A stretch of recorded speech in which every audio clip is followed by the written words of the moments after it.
মহান আল্লাহ তাআলার ইবাদতই আমাদের একমাত্র লক্ষ্য।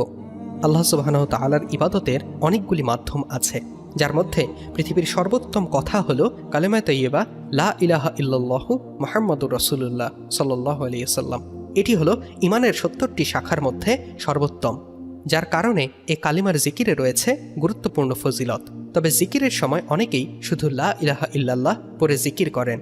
আজকের এই ভিডিওটিতে লা ইলাহা ইল্লাল্লাহ পাঠ করলে কি ফজিলত পাওয়া যাবে তা আলোচনা করব।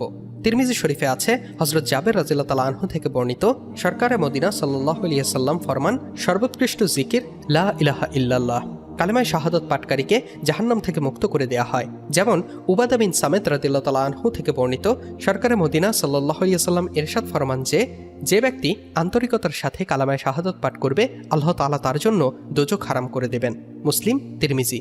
জাহান্নাম হারাম হয়ে যায়। হযরত আনাস বিন মালিক রাদিয়াল্লাহু তাআলা আনহু ফরমান, যখন এই হাদিস হযরত মুআদা বিন জাবাল রাদিয়াল্লাহু তাআলা আনহু সরকারে মদিনা সাল্লাল্লাহু আলাইহি ওয়াসাল্লাম থেকে শুনলেন, তখন আরজ করলেন, ইয়া রাসূলুল্লাহ, আমি কি লোকদের এই খবর দেব যাতে তারা খুশি হয়ে যায়? তিনি সাল্লাল্লাহু আলাইহি ওয়াসাল্লাম বললেন, এটা বলার ফলে লোকেরা এটাই যথেষ্ট মনে করবে এবং ইবাদতের বেলায় অবহেলা করবে। কিন্তু হযরত মুআজ রাদিয়াল্লাহু তাআলা আনহু দুনিয়া থেকে বিদায় নেওয়ার সময় ইলম গোপন করার গুনাহ থেকে বাঁচার জন্য এই হাদিসটি প্রকাশ করে গেছেন।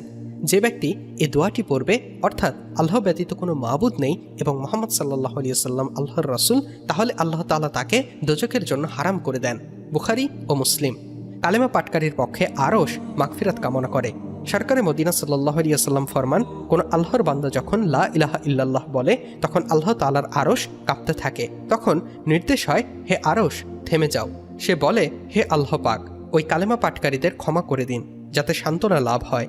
পুনরায় এরশাদ হয়, আমি মাফ করে দিলাম। আনিসুল ওয়াইজিন। তাজকিরাতুল ওয়াইজিন হাদিসে এসেছে, সরকারে মদিনা রাসূল পাক সাল্লাল্লাহু আলাইহি ওয়াসাল্লাম বলেন, যে কেউ আন্তরিকভাবে লা ইলাহা ইল্লাল্লাহু মুহাম্মাদুর রাসূলুল্লাহ বলেন, তার মুখ থেকে একটা সবুজ পাখি বের হয়ে যায়, যার ডানা দুটো সাদা মুক্ত এবং ইয়াকুত দ্বারা মোড়ানো থাকে, এবং সে পাখির 10,000 মাথা, প্রত্যেক মাথায় 10,000 মুখ, প্রত্যেক মুখে 10,000 জিহ্বা এবং প্রত্যেক জিহ্বা দিয়ে 10,000 কণ্ঠে খোদার তসবিহ করে এবং কালেমা পাঠকারীদের জন্য মাগফিরাত কামনা করতে করতে আসমানের দিকে উঠতে থাকে এবং আরশে ইলাহের নিচে পৌঁছে তসবিহ এবং ইস্তেগফারে নিয়োজিত হয়ে যায়। সে পাখিকে আল্লাহ তাআলা হুকুম করেন, জান্নাতে প্রবেশ করো। পাখিটি আরজ করবে, ইয়া আল্লাহ, আমি জান্নাতে ওই সময় পর্যন্ত যাব না যতক্ষণ পর্যন্ত এ ব্যক্তিকে ক্ষমা করবেন না, যার মুখ থেকে আমি বের হয়েছি। আল্লাহ তাআলার পক্ষ থেকে ইরশাদ হয়, কালেমা তাইয়্যিবা, শোনো, ওই নেকবান্দার মুখে তুমি তখনও সম্পূর্ণ জারি হওনি, আমি তার সমস্ত গুনাহ ক্ষমা করে দিয়েছি। অতঃপর সে পাখিকে 70,000 কণ্ঠ দান করা হবে এবং সে প্রত্যেক কণ্ঠে কালেমা পাঠকারীর জন্য দোয়ায়ে মাগফিরাত কামনা করবে। যখন কিয়ামতের দিন আসবে, তখন ওই পাখিটি সে নেকবান্দার হাত ধরে নিজের সাথে তাকে জান্নাতে নিয়ে যাবে। সুবহানাল্লাহ। হযরত আনাস রাদিয়াল্লাহু তাআলা আনহু হতে বর্ণিত, রাসূল পাক সাল্লাল্লাহু আলাইহি ওয়াসাল্লাম বলেছেন, কিয়ামতের দিন আল্লাহ তাআলা বলবেন, হে মুহাম্মদ, সৃষ্টির মধ্যে হতে আপনার উম্মতের মধ্যকার এমন ব্যক্তিকে জান্নাতে প্রবেশ করান, যে ব্যক্তি একদিন হলেও ইখলাসের সঙ্গে এ সাক্ষ্য দিয়েছে যে আল্লাহ ছাড়া কোনো ইলাহ নেই এবং সে এর ওপর মৃত্যুবরণ করেছে। মুসনাদে আহমদ।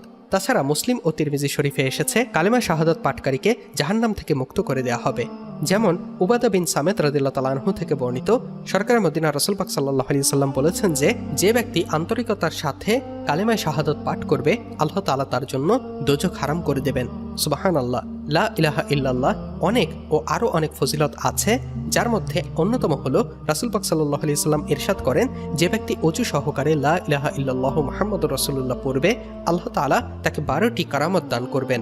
ইসলামের অবস্থান দুনিয়া থেকে উঠানো হবে, মৃত্যুর যন্ত্রণা লাঘব হবে, কবর আলোকিত হবে, মুনকার নকির তার সামনে ভালো আকৃতিতে আবির্ভাব হবে, কিয়ামতের দিন শহীদের সাথে তাকে আমল নামা দেয়া হবে, আমলের মিজানে তার নেকির পাল্লা ভারী হবে, পুলসিরাতে বিদ্যুৎ বেগে পার হবে, তার শরীরকে আল্লাহ দোজখের আগুনের জন্য হারাম করে দেবেন, শারাবান তাহুরা দ্বারা তাকে পরিতৃপ্ত করা হবে, বেহেশতে তার 70টি হুর থাকবে, সরকারে মদিনা রাসূল পাক সাল্লাল্লাহু আলাইহি ওয়াসাল্লামের শাফায়াত তার নসিব হবে, সে আল্লাহ তাবারক তাআলার দিদার লাভ করবে।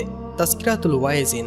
প্রিয় দিনী ভাই ও বোনরা, আল্লাহ তাআলা আমাদের বেশি বেশি লা ইলাহা ইল্লাল্লাহু মুহাম্মাদুর রাসূলুল্লাহ সাল্লাল্লাহু আলাইহি ওয়াসাল্লাম পড়ার তৌফিক দান করুন, আমিন।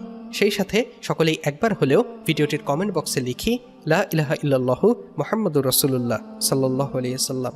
ভিউয়ার্স, আমাদের আজকের ভিডিওটি ভালো লাগলে অবশ্যই একটি লাইক দেবেন এবং বেশি বেশি শেয়ার করে লা ইলাহা ইল্লাল্লাহু মুহাম্মাদুর রাসূলুল্লাহ সাল্লাল্লাহু আলাইহি ওয়াসাল্লামের ফজিলত সবার মাঝে ছড়িয়ে দিন। আল্লাহ হাফেজ।